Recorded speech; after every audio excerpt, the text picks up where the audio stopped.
Guys, আজকে আপনাদের একটা অসাধারণ একটা রেসিপি দেখাবো।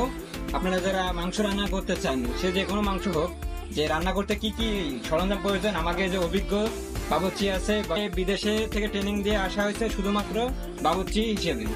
তো আপনি আপনার অভিজ্ঞতার আলোকে বলেন, এখানে একজন ব্যক্তি মাংস রান্না করতে গেল নতুন অবস্থায়, আপনার ধারণা দিন। আমি পরিচয় দিচ্ছি, আমার আচ্ছা। নাম হ্যাঁ, মতিউর রহমান, এস.কে মতিউর রহমান। আচ্ছা।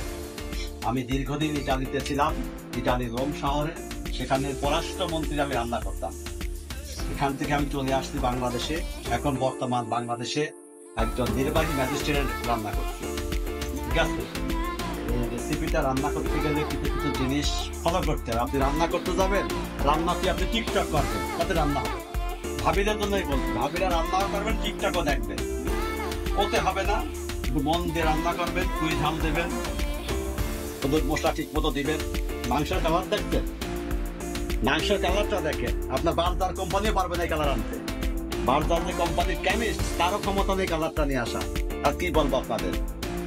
আচ্ছা, আপনি এখানে মাংসে কি কি ব্যবহার করেছেন? এখানে ব্যবহার করা হয়েছে আপনার 20 থেকে 25 রকমের আপনার মশলা। কিন্তু মশলার কথা শুনে আবার ভাবিরা কিন্তু হাত ফেল করেন না। মাত্র মশলার দাম কিন্তু 50 টাকা।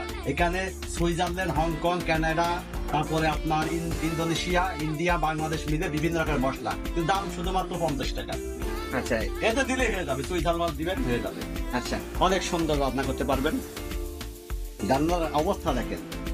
রান্না যে ফ্লেভার দেখতেছি, তাতে তো আমারই জিহ্বায় জল আসতেছে। হ্যাঁ, মোদি ভাই, হ্যাঁ। আসলে আপনার রান্নার হাতটা অসাধারণ। হ্যাঁ। তো দর্শক না খেলে বুঝবেন না, আসলে আমি খাওয়ার পরে আপনি বাকিটা একবার দেখাবো। দিতে হবে। আচ্ছা। আপনাদের পরে আবার দেখাবো আরেকদিন। ঠিক আছে, আল্লাহ হাফেজ। আল্লাহ দেখেন।